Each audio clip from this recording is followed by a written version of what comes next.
What happens when a prince, accustomed to deference and royal protocol, suddenly faces a quiet act of defiance from a teenager who has fought battles most adults cannot imagine?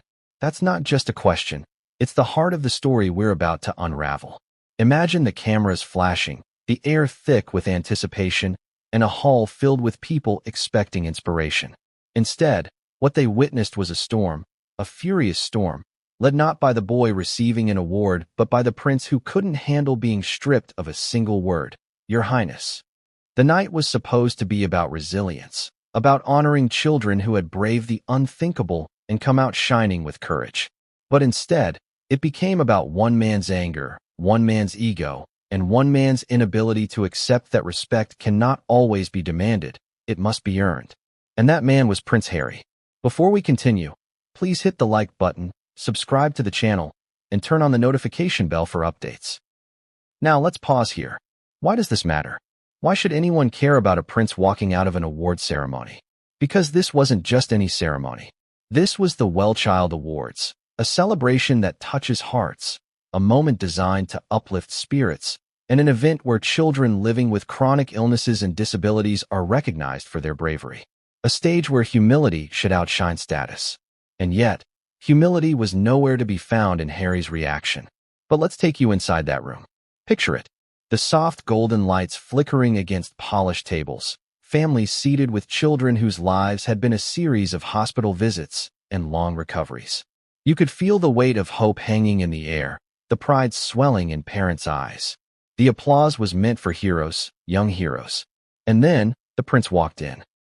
A man who was once cheered for his military service, once admired for his charm, but now carries the baggage of scandal, public criticism, and a fractured image. Did he expect this room to heal that? Did he think a teenager would bend to the old rules of bowing and scraping before royalty? Here's where the tension began to brew. Declan Bitmead, a 17-year-old who had survived more pain than most of us could fathom, stood tall with his award in hand. The audience leaned in to hear his words. And then came the moment no one in that room, least of all Harry, anticipated. Declan refused to call him Your Highness. A silence fell so heavy you could almost hear the sound of Harry's pride cracking. Why did Declan make that choice? That's what we'll explore in the chapters ahead. But for now, focus on Harry. His face reddened. His jaw tightened. His eyes darted from the boy to the audience, as if searching for allies in a crowd that had already chosen a side. And then, it happened. The prince, unable to swallow the sting of defiance, stormed out. Chairs shifted. Murmurs rippled through the audience. The cameras caught every second. Now ask yourself, what kind of strength does it take for a young man, fighting for his life, to look into the eyes of a royal and deny him the title that centuries of tradition have demanded? And what kind of weakness does it take for a prince to abandon a room full of children because his title wasn't honored? This isn't just about one award ceremony. This is about image, about truth versus perception, about a prince who has spent years branding himself as a champion of the vulnerable, only to crumble when faced with one of them. Isn't that the contradiction that makes you stop and think? A man who claims to stand for the voiceless, silenced by a teenager who dared to speak his own truth. And yet, the story only begins here. Because as much as Harry's exit was dramatic, the fallout was even more shocking. Social media erupted. Headlines painted pictures of arrogance, fragility, and betrayal. Some defended Harry, saying he was unfairly provoked. Others praised Declan as the real symbol of courage, someone who stripped away the veil of royalty to expose raw humanity. Which side do you find yourself on? But here's the real twist. Declan wasn't trying to provoke. He wasn't making a statement for fame. He was simply being honest. Honest to himself, honest to the audience, and honest to the world that watched. And that honesty, simple, unpolished, and fearless, was more powerful than any royal speech Harry could have delivered that night. Now, think about this. Why would Harry, a man who has walked through war zones, stood before soldiers, and spoken about mental health, lose his composure so dramatically at a single missing word? The answer lies not in Declan's defiance, but in Harry's own fragility. Titles, after all, mean nothing when your sense of self is already unraveling. And unravel, he did. Witnesses describe his steps out of the room as fast, almost panicked. Staff followed, unsure whether to stop him or clear a path. Parents held their children close, stunned by the sudden shift in energy. Some children cried, confused. The night that was supposed to uplift turned into whispers of disbelief. But here's the kicker. This wasn't just Harry embarrassing himself. This was Harry exposing himself. Exposing the tension between his public image and his private reality. Exposing the fragility of a man who has insisted he wants to live as just Harry, yet cannot bear to be treated as anything less than royal. Isn't that the irony? Isn't that the contradiction that grips us all? And let's not forget, this wasn't the first time Harry had lost control in public. This wasn't the first time titles, respect, and image clashed with the raw emotions boiling beneath the surface. But this moment, this refusal, this storming out, it was different. Because here, the person who challenged him wasn't a tabloid, wasn't a commentator, wasn't even a royal family member. It was a boy whose fight for survival had given him more authority than any crown. Now, if you're thinking this is the climax of the story, you'd be wrong. Because what followed, Declan's explanation, the media frenzy, and the palace's reaction, turned this single moment into a saga that shook not just the room, but the reputation of a prince already hanging by a thread. And trust me, the next chapter will unravel why Declan's words carried such seismic power, and why Harry's stormy exit might be remembered as one of the defining moments of his post-royal life. But what came next would change everything, and no one saw it coming. What came next would change everything, and no one saw it coming. The hall was still ringing with that silence. Not the kind of silence that feels calm. No, this was the kind of silence that roars louder than thunder. The kind of silence where every heartbeat feels like a drum.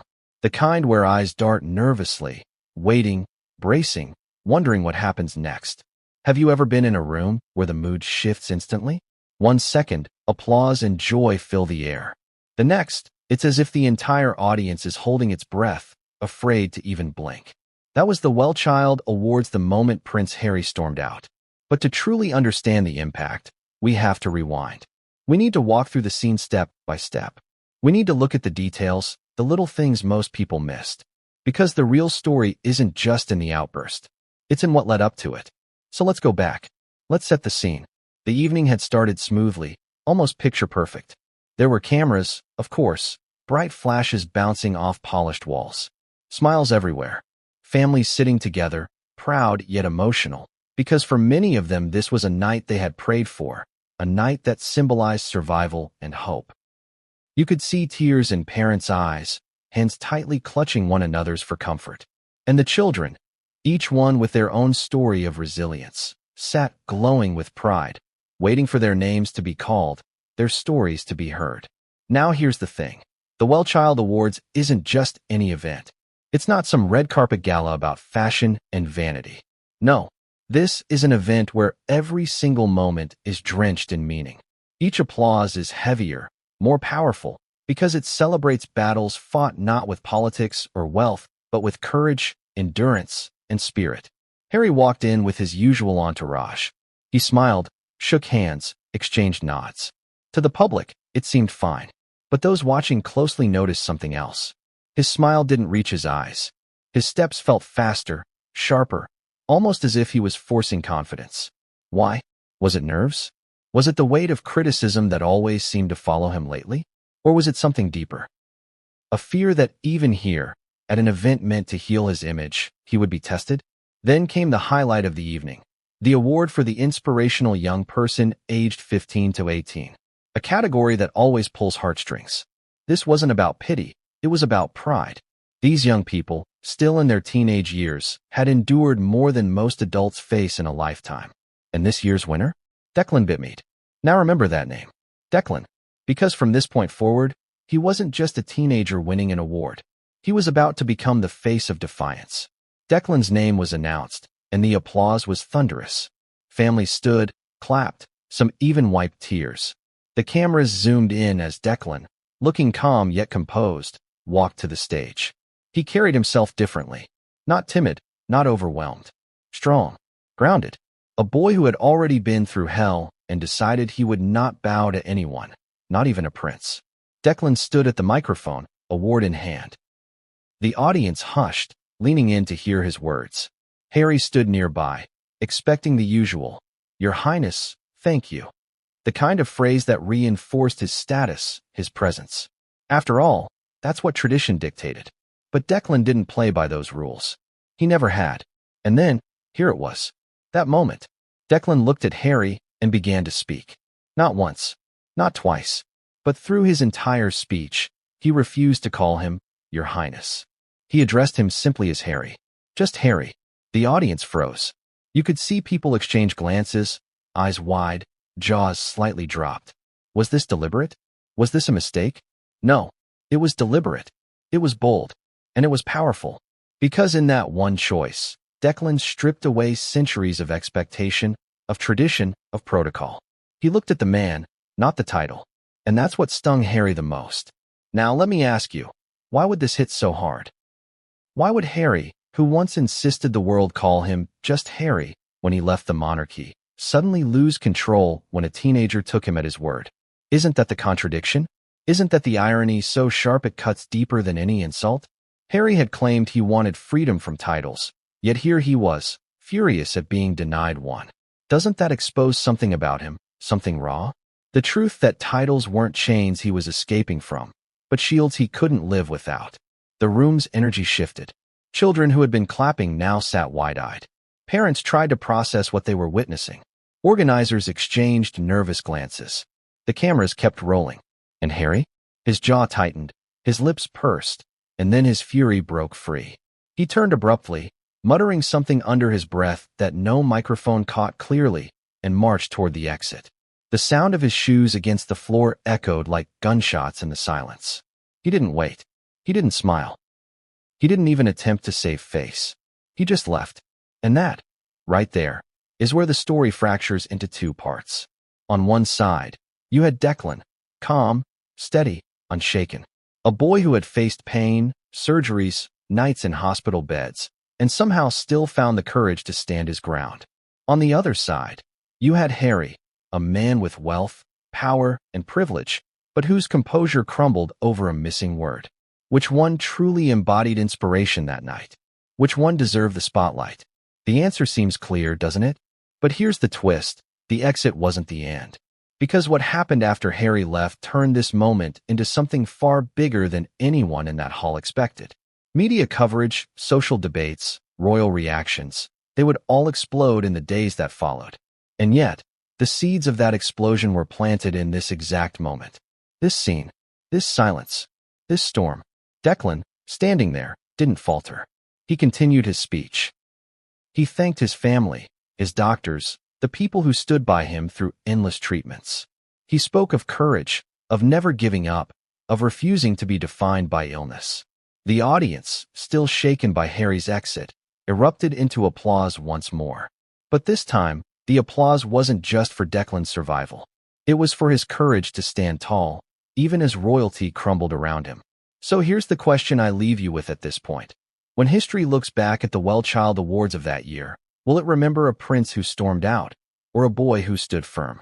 Will it remember fragility or strength? And yet, as powerful as this moment was, it was just the beginning. Because Declan's defiance didn't end on that stage. It carried into interviews, into headlines, into whispers inside palace walls. What came next was bigger, louder, and far more shocking. But the world wasn't ready for what Declan revealed after that night. What did Declan reveal after that night that shook everyone so deeply? That's the question people whispered in living rooms, shouted across radio stations, and typed furiously into comment sections. The boy who had stood on stage, refusing to bend before a prince, had more to say. And when he spoke, his words cut through centuries of tradition like a knife through silk. But to understand the weight of his revelation, you need to know Declan's story. Because this wasn't just a teenager being cheeky. This wasn't some rebellious stunt designed to grab headlines. No, Declan Bitmead was different. His refusal to call Harry, Your Highness, came from a place far deeper than defiance. It came from survival, from struggle, from a lifetime that had already taught him truths far more brutal than royal etiquette. So let's step back for a moment. Let's walk through Declan's life. He was born into a world where nothing came easy. Doctors told his parents early on that he might not live past childhood. Imagine hearing that as a parent. Imagine holding your baby in your arms while specialists tell you to prepare for goodbyes instead of birthdays. That was the reality the Bitmeds faced. And yet, they refused to give up hope. Declan grew. He fought. And every year he lived was a miracle stitched together by resilience, medicine, and love. Declan spent more days in hospitals than most kids spend in classrooms. Needles, machines, long nights staring at the ceiling tiles above his hospital bed, wondering if tomorrow would come. And yet, instead of being crushed, he found strength in those struggles.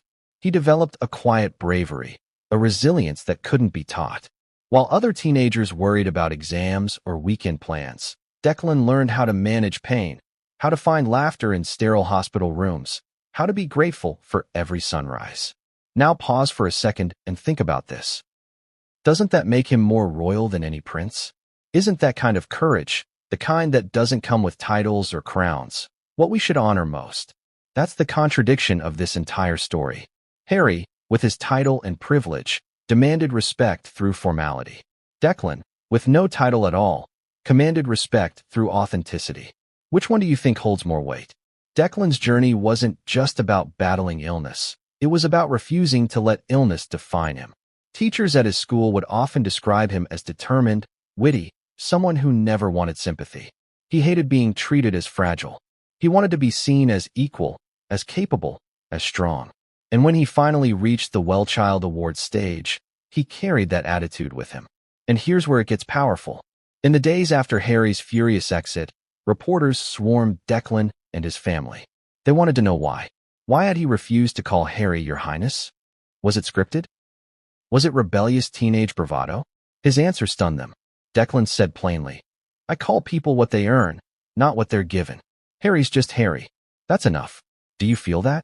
That chill?" Those words weren't just sharp. They were a mirror. A mirror Harry couldn't bear to look into. Because deep down, doesn't that strip away everything Harry had left? The pomp, the tradition, the title, all of it, reduced to the same name he once claimed he wanted when he walked away from royal duties. But the contradiction is brutal, isn't it?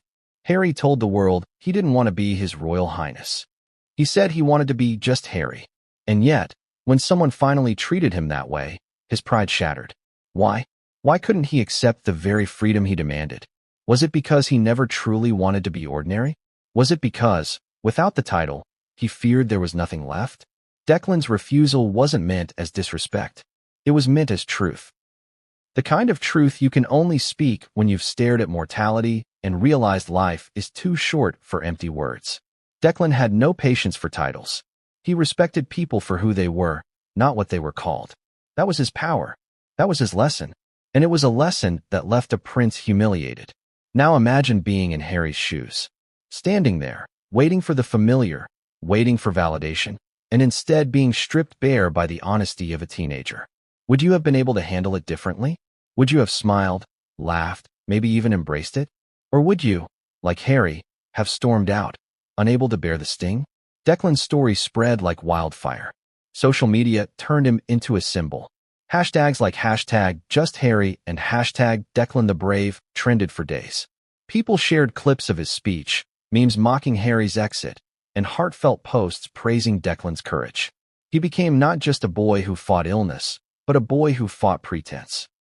A boy who reminded the world that authenticity outweighs aristocracy. And here's the twist. The royal family noticed. Behind closed doors, whispers echoed through palace halls. Some saw Declan as disrespectful. Others saw him as a wake-up call. A reflection of what the younger generation truly thought about titles, tradition, and the relevance of monarchy in a modern world. That frightened them. That shook them. Because if one teenager could dismantle centuries of deference with a single act of honesty, what did that mean for the future of the crown? Declan never asked for this attention. He wasn't chasing fame. But suddenly, he was thrust into it. Journalists camped outside his school. Cameras followed him when he walked down the street. And through it all, he remained calm, composed, almost amused by the frenzy. He never wavered. He never apologized. And perhaps that's what made him even more dangerous in the eyes of those clinging to tradition. He wasn't intimidated. He wasn't silenced. He wasn't swayed. So here's the question we must ask ourselves. Who truly inspired that night? Was it the prince who lost his temper, or the boy who held his ground? Was it Harry, whose title meant nothing once stripped of deference, or Declan, whose courage spoke louder than any crown? The truth is uncomfortable. It forces us to rethink everything we believe about power, respect, and leadership. And for Harry, it forced him into a corner he may never escape. But as powerful as Declan's words were, they weren't the end of the story. Because in the days that followed, another layer was revealed. A detail from Declan's life that made his defiance even more poignant, even more unshakable. And once that detail surfaced, the entire narrative shifted yet again. What was it? What did the world learn about Declan that turned him from a symbol of bravery into a legend of truth? The answer would leave everyone speechless. What was it about Declan that transformed him from a symbol of bravery into a legend of truth? What detail about his life turned a powerful act of defiance into something unforgettable, something that even history books might one day record? The answer lies in a piece of his story that few in that awards hall knew. But once it was revealed, it changed everything. Declan wasn't just a teenager who refused to bow to a prince. He wasn't just a boy who endured hospital visits and grueling treatments. He carried a story of loss, resilience, and perspective that gave his words an authority no title could match. Because when you've already stared at death and lived to tell the tale, why would you ever kneel before a man just because he was born into privilege? Here's the truth that shook everyone. Declan had once been told he would never walk again. Doctors, with all their scans and data, had looked his parents in the eye and said his condition would take away his ability to move, to run, to live like other kids. That was supposed to be his destiny. A wheelchair, limitations, a life defined by what he couldn't do. But Declan didn't accept that. He refused to. Through years of painful therapy, sheer stubbornness, and unrelenting willpower, he proved them wrong. Step by painful step, he rebuilt himself. Against every medical prediction, he walked. Now ask yourself this. Doesn't that kind of defiance make his choice on stage even more powerful? He wasn't just defying Harry. He was defying a lifetime of expectations, of voices telling him, you can't. That stage wasn't just a platform for an award. It was his battlefield. And once you understand that, doesn't his refusal to say, Your Highness, hit differently? Because when a boy who conquered the impossible looks at a prince and strips away his title, the symbolism is undeniable. It's raw. It's piercing. It tells the world that true strength doesn't come from crowns, castles, or bloodlines. It comes from pain. It comes from perseverance. It comes from surviving what should have destroyed you. And here's where the story gets even more interesting. People started digging into Declan's background after the awards. Journalists discovered not only his medical journey, but also his activism. Declan had quietly been working to raise awareness for children like him. Fundraisers, speeches at schools, campaigns for better medical access. He wasn't just surviving. He was fighting for others. And yet, he never asked to be called anything more than his name. No titles, no grandeur, just Declan. Compare that to Harry, a man who once begged to be just Harry when he fled the monarchy, but whose anger boiled over when someone actually treated him that way. Isn't that the sharpest contradiction of all? Isn't it ironic that the boy without a title carried himself like a king, while the man born into royalty acted like a child? The public picked up on this contrast instantly. Memes began to circulate. Images of Declan walking proudly across the stage side by side with photos of Harry storming out. Captions like "Real courage versus fragile pride" spread across social media. Late-night hosts joked about it. Commentators dissected it. And every time Harry's face appeared, the weight of his exit looked heavier, more humiliating. But here's the twist. Declan didn't gloat. He didn't mock Harry. In interviews, he remained calm, respectful, even empathetic. He said, I didn't mean to upset him. I just wanted to be honest. I respect people for who they are, not what they're called. Can you hear the maturity in that? The calm wisdom of someone who has faced more than his share of battles? And that's when the story shifted from scandal to revelation. People began asking themselves, if a 17-year-old boy, fighting against every odd, can understand the essence of respect and humility, why can't a grown man with every privilege in the world? But let's not forget, this moment wasn't just about Harry's embarrassment or Declan's courage. It exposed something bigger, a crack in the very idea of monarchy. Because if young people like Declan saw through the illusion of titles, if they dared to speak truth instead of tradition, what did that mean for the future? Could the crown survive in a world where authenticity mattered more than birthright?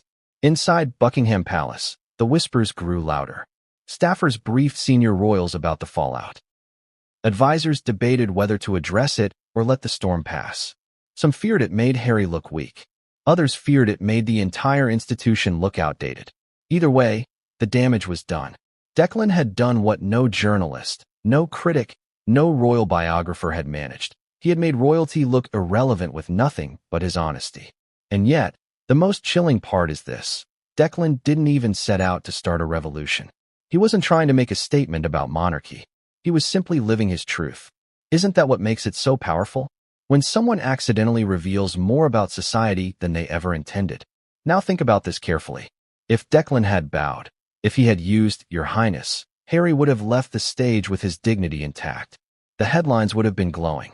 The palace would have smiled. But by refusing, quietly, respectfully, without malice, Declan changed the narrative. He forced us all to ask questions we weren't ready to ask. Questions like, what really makes someone worthy of respect? Is it titles, or is it actions? Is it bloodlines, or is it courage? And most dangerously of all, if a teenager can expose the fragility of a prince, what does that mean for the future of the royal institution itself? Harry may have stormed out of that hall, but he couldn't storm away from the truth Declan embodied. And the truth spread. It echoed in living rooms, on social media, in classrooms where young people debated what it meant. It became bigger than the awards, bigger than Harry, even bigger than Declan. It became a conversation about power, humility, and authenticity. But as the days unfolded, something else happened, something no one expected. Declan's story caught the attention of powerful voices outside the UK. Celebrities, activists, and world leaders began speaking about him. He became not just a national symbol, but a global one. And that's when the story took a turn no one saw coming. Because if you thought Harry's exit was dramatic, wait until you see what happened when Declan's story reached the world stage. Harry's furious exit was dramatic enough, but the real firestorm erupted when Declan's story broke past Britain's borders and landed squarely on the world stage. Suddenly, this wasn't just a teenage boy refusing to use a royal title. It became a cultural earthquake. The kind of story that makes headlines in New York, talk shows in Los Angeles, panel debates in Sydney, and street conversations in Nairobi.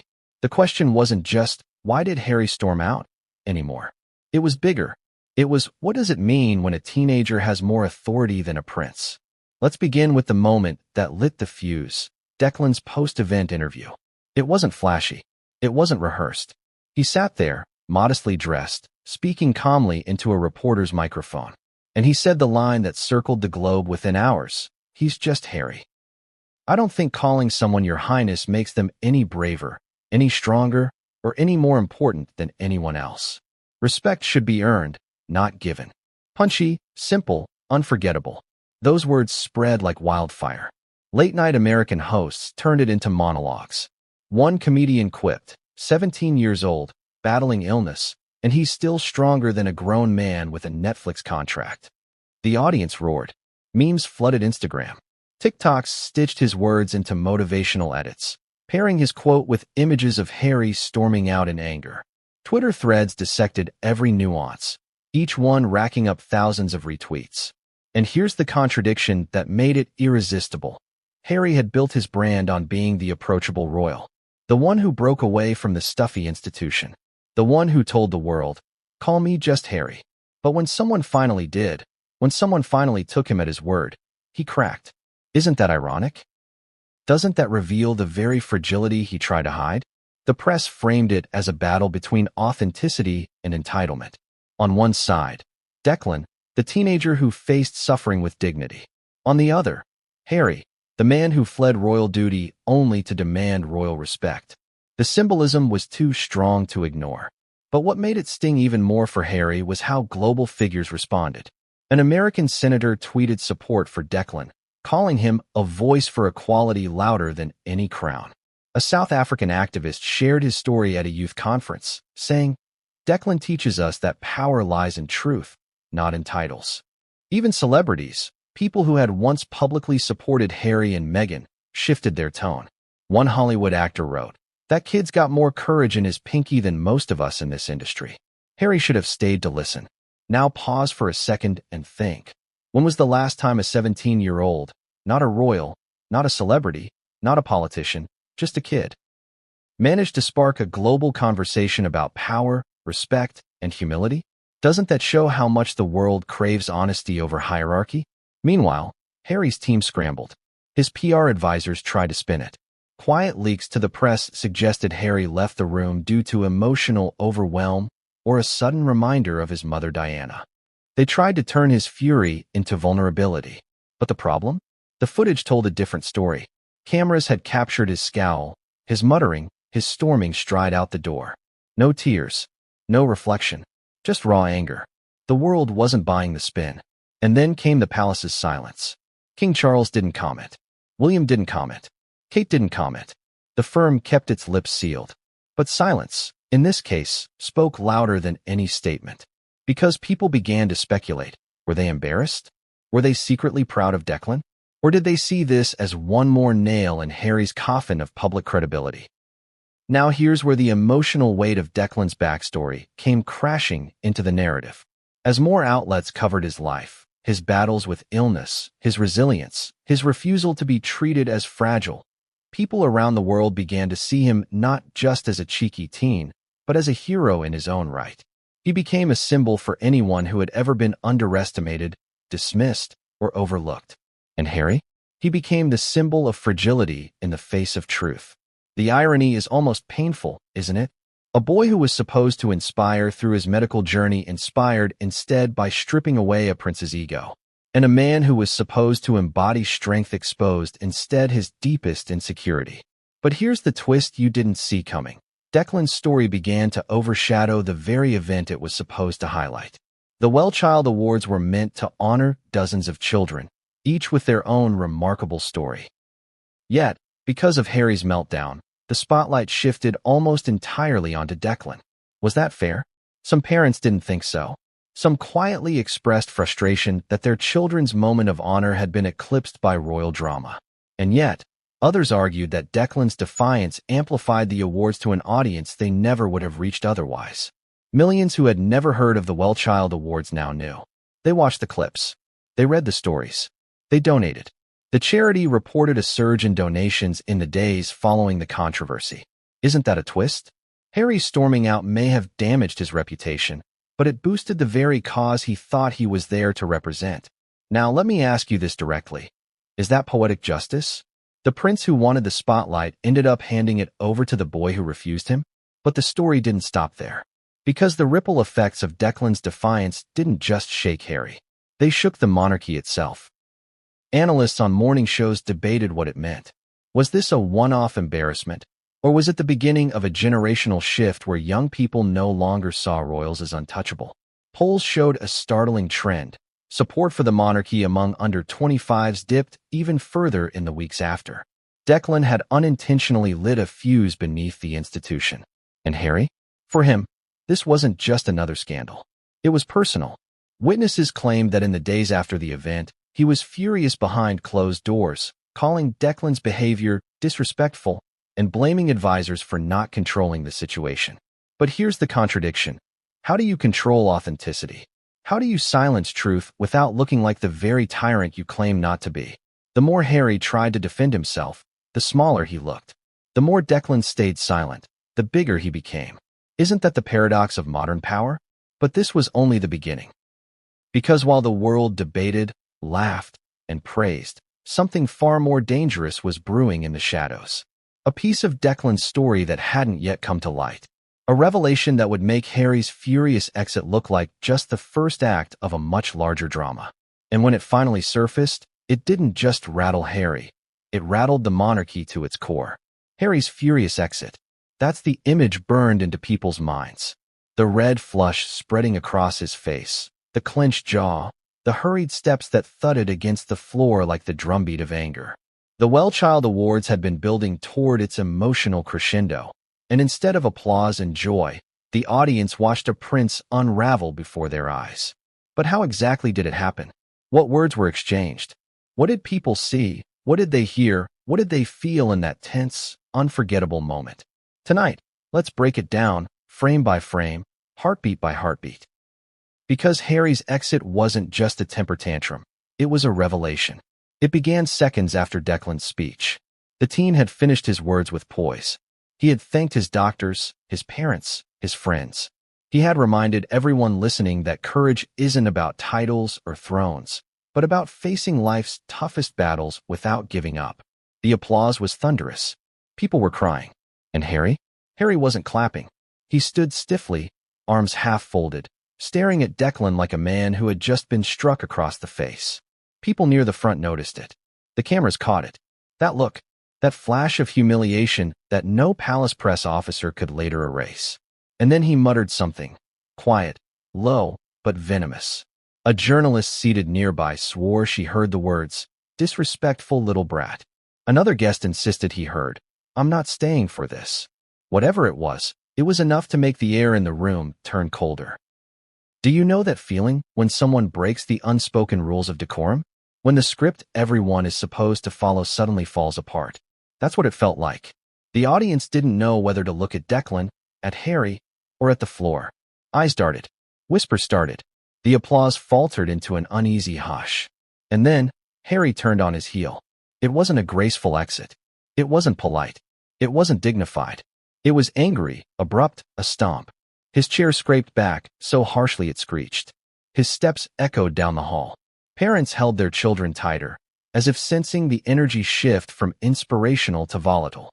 Some kids looked confused. Why was the prince, the guest of honor, leaving in such a fury? Now pause here. Imagine being in that audience. Imagine watching a grown man, a royal, abandoning a room filled with sick children because a teenager hadn't called him, "Your Highness." Wouldn't you feel shock? Wouldn't you feel disgust? Or maybe you'd feel pity, seeing just how fragile his pride had become? Witnesses say the atmosphere shattered like glass. Organizers rushed to fill the silence, clapping harder, smiling wider, pretending nothing had happened. But the illusion was gone. The cameras had already captured it. The whispers had already begun. And Harry? He didn't look back. He stormed through the exit doors, muttering again, face set like stone. Staffers tried to follow, but he waved them off angrily, brushing past as though they, too, had somehow betrayed him. Outside, his car was already waiting. He climbed in, slammed the door, and disappeared into the night. Now let's analyze this. Why such rage? Why such a dramatic exit? Because this wasn't just about Declan refusing to use a title. This was about what that refusal represented. Harry has built his public persona on vulnerability, on speaking about his pain, his trauma, his desire to be free of royal constraints. He branded himself as the prince who wanted to be just Harry. But in that room, Declan called his bluff. Declan gave him what he claimed to want, and it destroyed him. Isn't that the cruelest irony? Isn't that the contradiction that cuts to the heart of who Harry has become? But here's where it gets even more fascinating. The audience reaction wasn't uniform. Some gasped in horror, clutching pearls at the perceived disrespect. Others clapped harder for Declan, silently cheering his courage. And then there were those frozen in place, torn between the weight of tradition and the thrill of seeing it shattered. That divide, right there, is what made this night historic. Because Harry's exit didn't just expose his personal fragility. It exposed the fragility of the entire institution. The idea that respect can be demanded, not earned. The idea that titles alone command reverence. Declan proved, in a single act, that the younger generation no longer buys it. And Harry's response only confirmed it. Now, let's turn the camera outward. Imagine the headlines being typed even as Harry's car pulled away. Prince storms out of awards. Teen's defiance humiliates Harry. Your Highness? Not tonight. Journalists knew immediately this was gold. The footage would be replayed endlessly, the memes unstoppable. But beyond the mockery, there was something deeper, a conversation about power, humility, and authenticity that couldn't be silenced.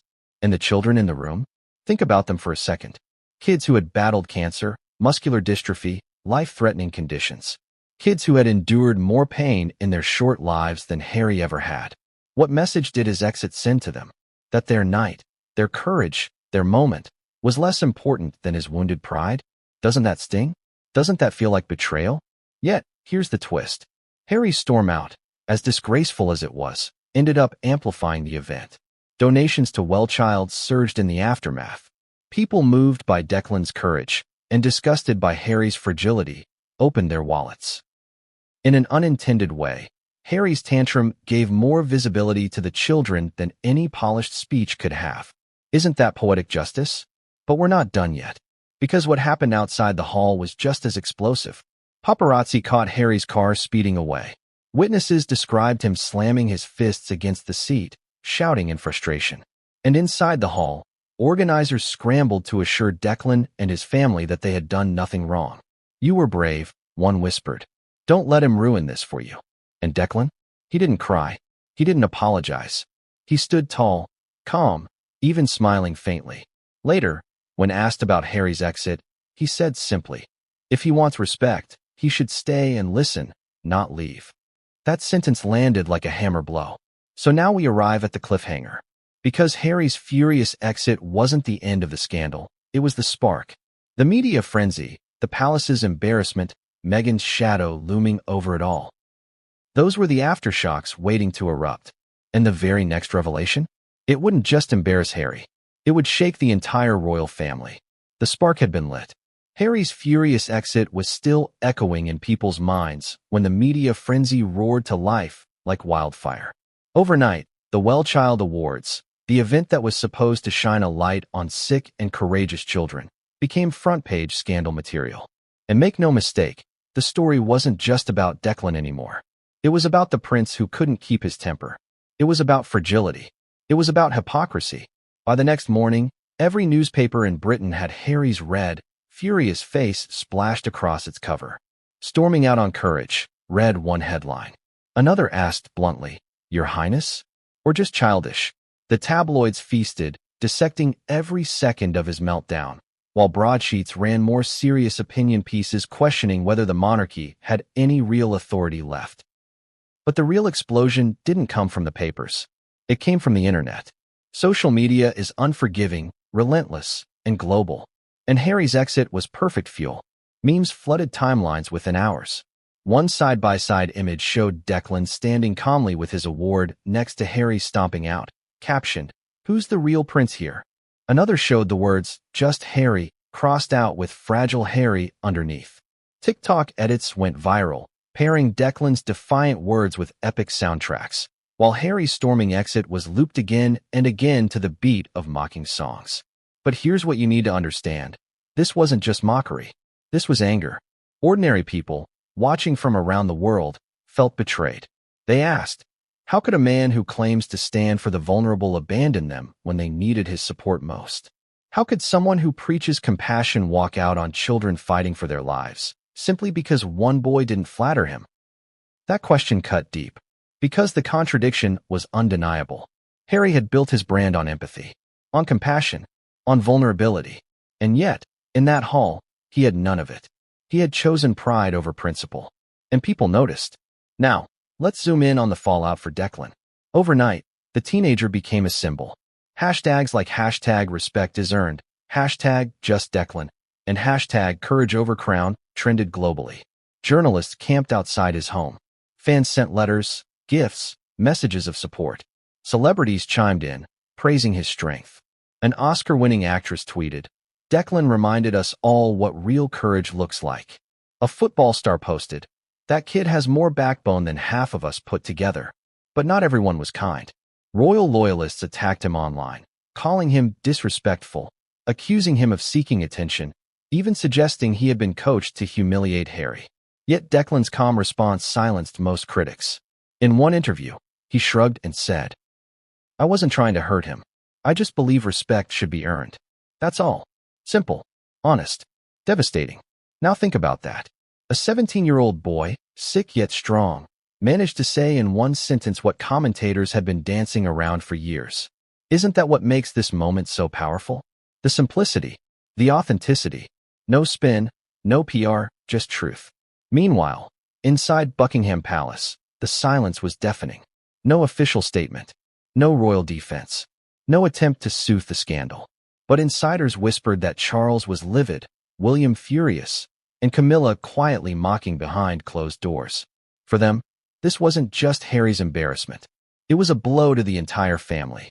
Because if Harry, once seen as the relatable one, the modern one, couldn't hold himself together at an event for children, what did that say about the monarchy's future? But here's where things got worse for Harry. Meghan's name started trending. Even though she wasn't at the event, people dragged her into it. Critics speculated that Harry's fragile state was the result of constant drama in his marriage.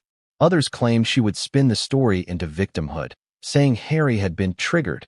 Still others mocked. Maybe Meghan should have been there to tell him how to behave. The speculation piled higher and higher, and the couple's image, already fragile, teetered on the edge of collapse. And the press didn't stop there. They dug deeper. They unearthed past moments when Harry had lost his temper, drawing a pattern. A reporter wrote, "This isn't the first time Harry has cracked under pressure. But never before has it been so public, so humiliating, or so symbolic." They listed everything: his fiery interviews, his tense exchanges with photographers, his bitter words about his family. Each one now looked like part of a bigger picture, a man unraveling. But as damaging as the media frenzy was for Harry, it did something extraordinary for the WellChild Awards. Donations surged. Within days, the charity reported record-breaking contributions. People were so moved by Declan's bravery and so disgusted by Harry's behavior that they opened their wallets. Isn't that the ultimate irony? Harry tried to control the moment, but in leaving, he gave it to Declan. He gave it to the children.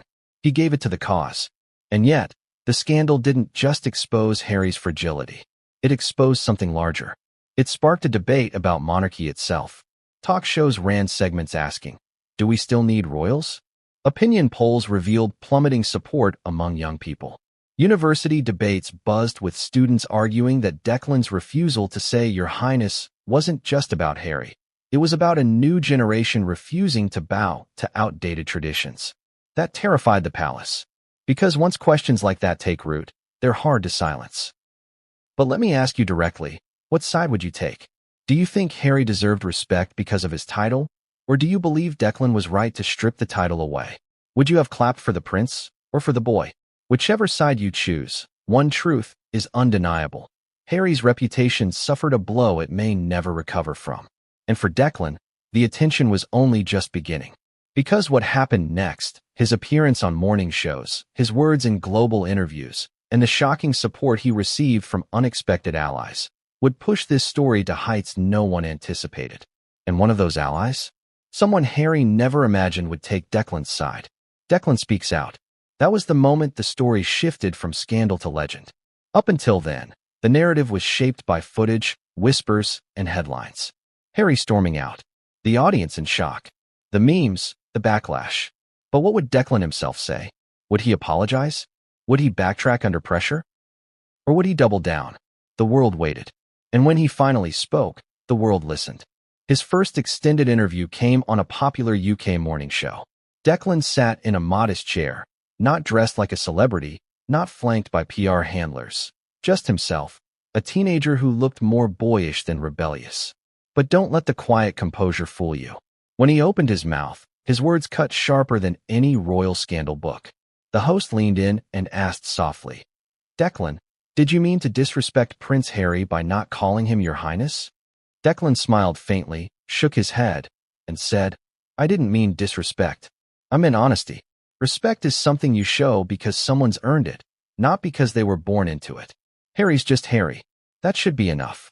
Silence. The studio audience gasped. The host blinked, caught off guard. And yet, those words resonated instantly. They spread across TV screens, were clipped and shared millions of times online, and repeated in classrooms, offices, and homes around the world. Now think about that. A 17-year-old boy managed, in one sentence, to articulate what countless commentators had struggled to express. The monarchy's authority is built on tradition, not truth. And if tradition no longer commands automatic respect, then what's left? Isn't that the question that makes this story so explosive? But Declan didn't stop there. He went on, "I've spent years in hospitals, hooked up to machines. Doctors told me I wouldn't walk. They told me my life would be short. But I walked anyway. I'm here anyway. So when I look at someone, I don't see titles. I see who they are. I see how they act. Harry didn't like that. But that's not my problem. That's not my problem. Simple, devastating, unshakable. The audience applauded. The host tried to press further, asking if Declan had been coached, if anyone had told him not to use the royal title. Declan chuckled and said, "No one tells me what to say. I've had enough people tell me what I can't do in life. This time, I chose what I wanted to do." And just like that, a teenager flipped the script. The reaction was seismic. Clips of the interview trended worldwide. Commentators praised his composure. Politicians quoted his words. Activists held him up as a symbol of speaking truth to power. Even comedians, who often mocked scandals for laughs, treated Declan with a kind of reverence. But here's where the twist comes in. Declan wasn't just winning public favor. He was winning allies Harry never expected. Within days, celebrities who had once stood by Harry and Meghan shifted their tone. A famous singer tweeted, "Declan's right. Titles don't mean anything without integrity." A best-selling author wrote, "If Harry had stayed and listened, he might have learned something." And then came the shocker. A senior charity figure, someone who had worked closely with Harry in the past, publicly sided with Declan. They told a newspaper, "That boy reminded us all what this is supposed to be about. The children, not the royals." Harry forgot that.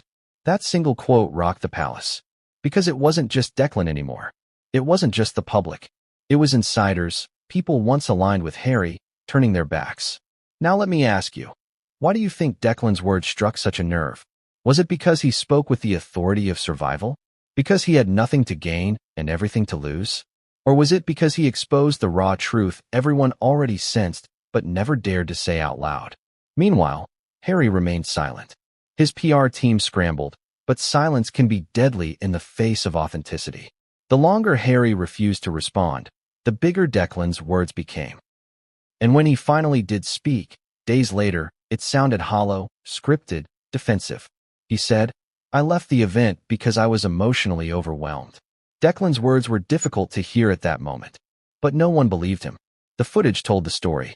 The fury, the stomp, the slammed door, none of it looked like overwhelm. It looked like pride. Wounded, fragile pride. Declan, on the other hand, never raised his voice. He never lashed out. He never gloated. He stayed calm, humble, even grateful. And that contrast? That's what destroyed Harry's credibility. Because think about it. Who do you trust more? The prince with wealth, fame, and endless resources, or the teenager who had nothing but truth? But the most surprising part of Declan's statement wasn't just what he said about Harry. It was what he revealed about himself. In that same interview, he mentioned casually, "I've been through." That line, that chilling, powerful line, it captured everything. Death didn't scare him. Pain didn't scare him. But Harry's fragile pride was shaken by a boy who had already stared down mortality. And here's where we land on the cliffhanger. Because Declan's words didn't just ripple through the media. They landed directly inside the palace, where one royal in particular, an unexpected figure, took them very seriously. And their reaction? It would change the course of the story, taking it from a public scandal to a full-blown royal crisis. Behind closed doors, the palace was boiling. Declan's words had reached the gilded corridors of Buckingham and Kensington faster than anyone expected. It wasn't just the footage of Harry storming out anymore. It wasn't just the memes or the headlines. It was the quote, sharp, unforgettable, that echoed inside those ancient walls. "Respect should be earned, not given. Harry's just Harry. That should be enough." Can you imagine how those words landed with people who had lived their entire lives in a bubble of deference? Royals who had been bowed to since childhood? Staffers who were trained to curtsy, to use titles, to never look their superiors directly in the eye? For some, Declan's words were blasphemy. For others, they were prophecy. Let's step inside the palace for a moment. Insiders say the first reaction came from King Charles himself. He reportedly read the morning papers in silence, then sighed deeply. This was meant to be about the children, he murmured, according to one aide. The king, already battling his own health issues and public scrutiny, didn't need another firestorm. But here it was, blazing across every front page in the world, and his son was at the center of it.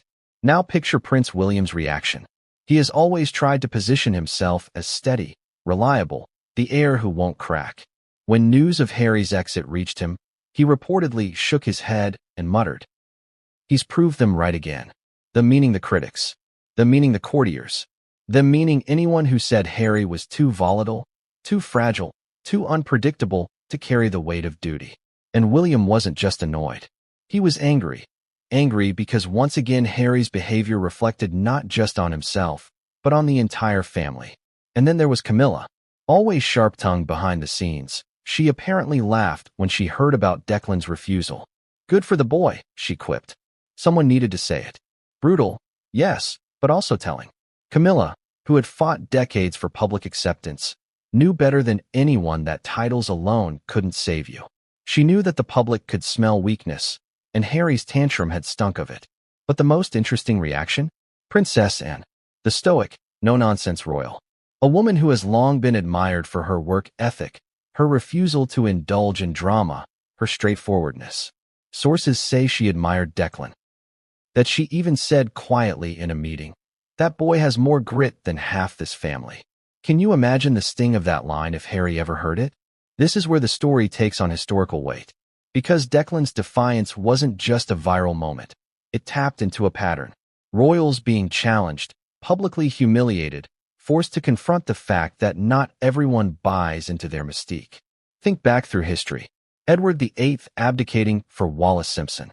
Diana's Panorama interview. Meghan and Harry's Oprah sit-down. Each one a crack in the crown. And now? A teenager with no agenda, no scandal, no hidden motive, just honesty. Isn't that what makes this so terrifying for the monarchy?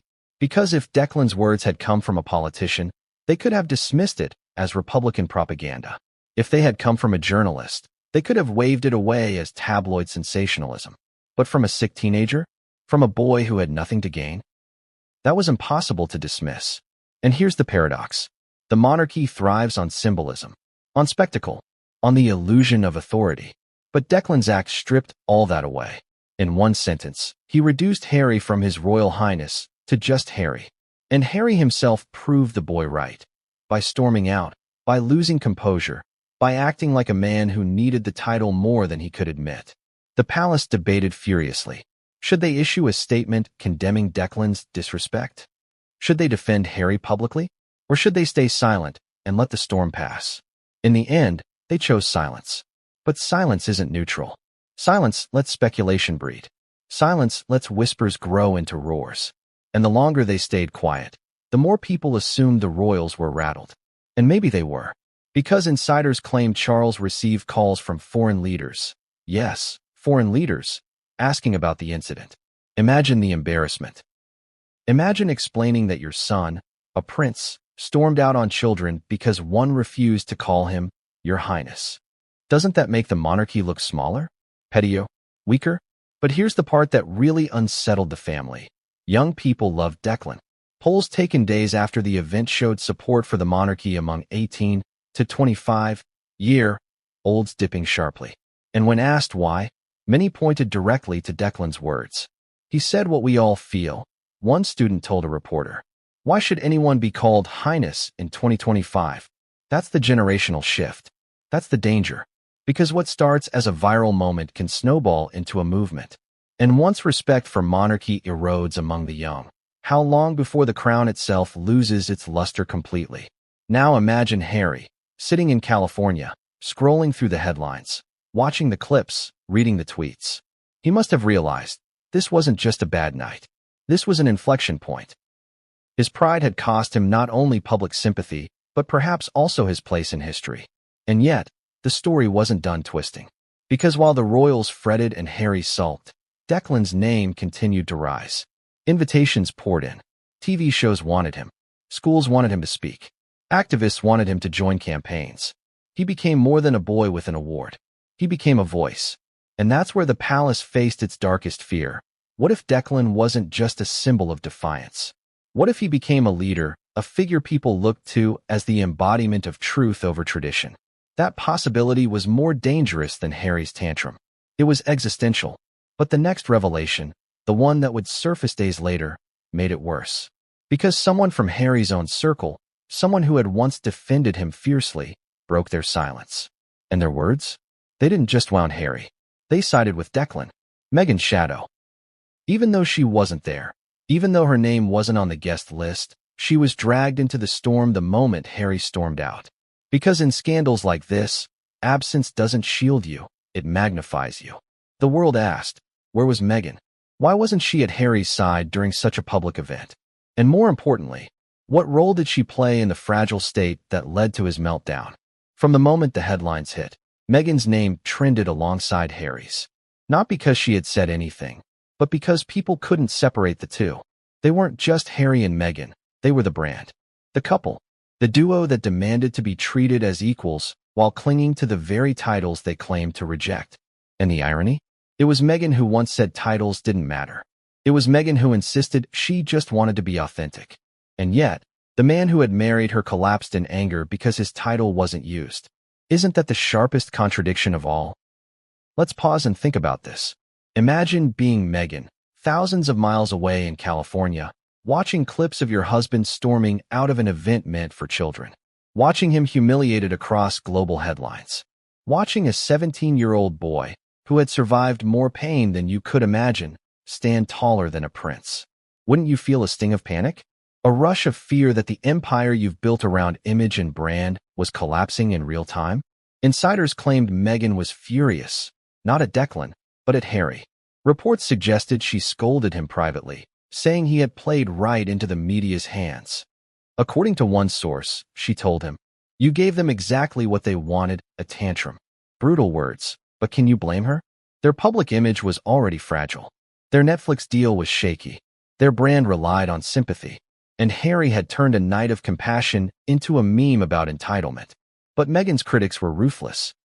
Commentators on British talk shows linked the tantrum directly to her influence. One pundit sneered, "This is what happens when you surround yourself with people who tell you you're always right. He can't handle the smallest challenge anymore." Others speculated that Meghan had encouraged Harry to hold on to his title behind closed doors, even while they publicly played the "just like you" card. And whether it was true or not didn't matter. Perception is reality, and the perception was damning. But here's where it gets even more fascinating. Meghan's silence became the loudest noise. Days went by, and she said nothing. No statement, no social media post, no carefully worded interview clip. For a woman known for her sharp PR instincts, the silence was deafening. Was she waiting for the storm to pass? Or was she deliberately letting Harry drown in it? Either way, the world noticed. And the longer she stayed quiet, the more the whispers grew. Meanwhile, Declan's star kept rising. American outlets adored him. Morning shows replayed his interview on loop. Oprah's producers reportedly reached out. Activists in California invited him to speak at events. The irony? Meghan's home turf was now embracing Declan as a hero. The boy who embarrassed Harry was becoming a darling of the very media ecosystem Meghan once controlled. Doesn't that cut deep? And then came the cruelest twist. In one widely circulated editorial, a columnist wrote, "Declan is everything Harry and Meghan claim to be. Authentic, courageous, humble. But unlike them, he doesn't need a Netflix deal to prove it." That line went viral. Screenshots were shared across Twitter, Facebook, Instagram. The comparison was brutal, and the Sussex brand took another hit. Now, let's talk about the contradictions that make this story so sticky. Meghan had once told the world she didn't care about titles, that they didn't matter. And yet, she fought tooth and nail for Archie and Lilibet to have theirs. Harry said he wanted to be just Harry, but when Declan treated him that way, he exploded. The very image they crafted, the relatable royals, was crumbling under the weight of its own contradictions. And Declan, unknowingly, was the hammer striking the cracks. Inside the palace, Meghan's name came up again and again in the aftermath. Some courtiers whispered that if she had been there, she might have calmed Harry down. Others argued she would have made it worse. One insider allegedly quipped, "If Meghan had been on that stage, Declan wouldn't have walked away with the award. She would have." A cruel joke, but one that reflected just how toxic her reputation had become within royal circles. Now here's the cliffhanger. As Meghan stayed silent and Harry sulked, the media turned its focus to someone else. Another royal. Someone who had been watching from the sidelines but could no longer stay silent. Someone whose words would either defend Harry or destroy him further. And when they finally spoke, their statement shocked the world. The silence could only last so long.